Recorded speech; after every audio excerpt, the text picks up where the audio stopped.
Converting a static Titanic display model to sync properly is hard. Converting one to remote control with lights and working smokestacks? Well, that's pretty tough too.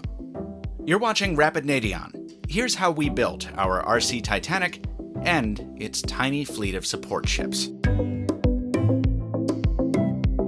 The starting point for this build was the Minicraft Titanic kit, a 1:350 scale model coming in at 30 inches overall. We knew from experience with our sinking Titanics that we'd have to ballast the model with additional weight to float properly, and we were helped along in this by the equipment needed to bring the model to life. Namely, twin 7.4 volt electric motors, a 4-channel AM radio receiver, 3 smoke generators, and over 50 LEDs for hull and superstructure lighting. Powering it all, an 11.1 volt LiPo power pack for the smokers and motors, a 9 volt battery for the superstructure LEDs, and 3 AAA batteries for the in-hull lighting.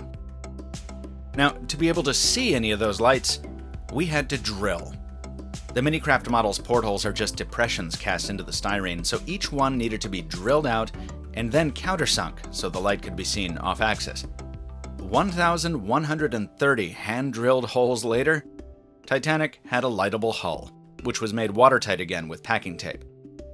The interior was also painted white to better reflect the LEDs, which were placed inside colorized drinking straws to give them a warmer color temperature. Alongside this work, the propulsion plant was going in. The twin DC motors drive Titanic's 3 propellers at a 10-to-1 ratio through gears salvaged from an RC helicopter. Each motor has its own speed control for added maneuverability, though the ship's rudder is also fully functional. The center propeller is belt-driven and can be manually decoupled for historically accurate reversing shots, and it also rotates at an accurate 2.2 times faster than the wing propellers. With the ship's power plant taken care of, we moved on to the upper decks, where careful planning was needed for superstructure lighting. The LEDs themselves were fairly straightforward, just single bulbs superglued under certain deck houses.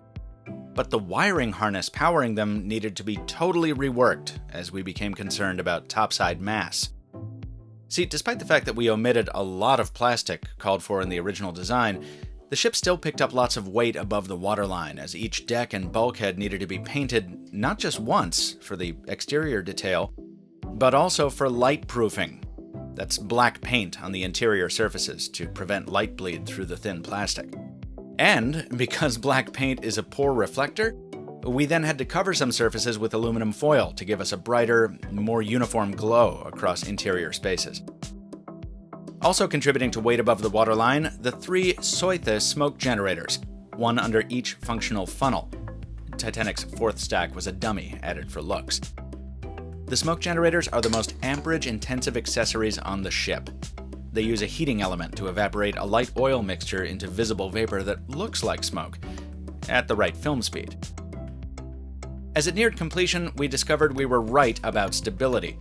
All that paint and additional equipment in the superstructure had made our model untenably top-heavy. We could have added more weight to the hull to counteract this, but it would have made the ship sit too low in the water and put the G-deck portholes under.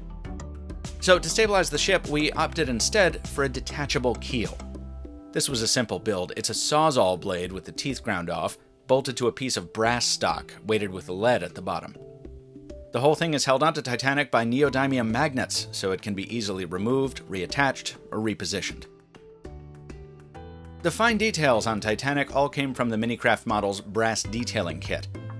But to give the fairly small vessel a sense of scale, our master shipbuilder scratch-built a 4-ship auxiliary fleet from balsa wood. The largest is a sidewheel tender modeled after the 2 ferries that brought passengers from Queenstown, Ireland to the Titanic. It's powered by real paddle wheels and is remotely controllable. Next up, a tugboat based on historical photos of Titanic's tugs, fitted with an electric motor and the smallest propeller we've ever built, hauling a barge filled with actual anthracite coal that we dug up from our shipyard's driveway. And finally, the schooner Gillette, so named for the razor blade that forms its keel. Its sails are repurposed Venetian blinds, and yes, it really sails. All told, our RC Titanic model conversion took 3 months and about $600. Filming both it and the auxiliary fleet for the final video took 3 days and 5 separate cameras, including a low-light camera on loan from Mr. Mobile, and a super slow-motion camera on a Sony smartphone, the XZ Premium, borrowed from Clove Technology. Links in the description to both. The final product, our most elaborate and lovingly recreated Titanic model ever. And the only one we've ever shot that hasn't ended up on the bottom. Well, not yet, anyway. Be sure to check out all of our Titanic videos on our channel page and subscribe for more scale model video coming to you, well, just as quickly as we can make it.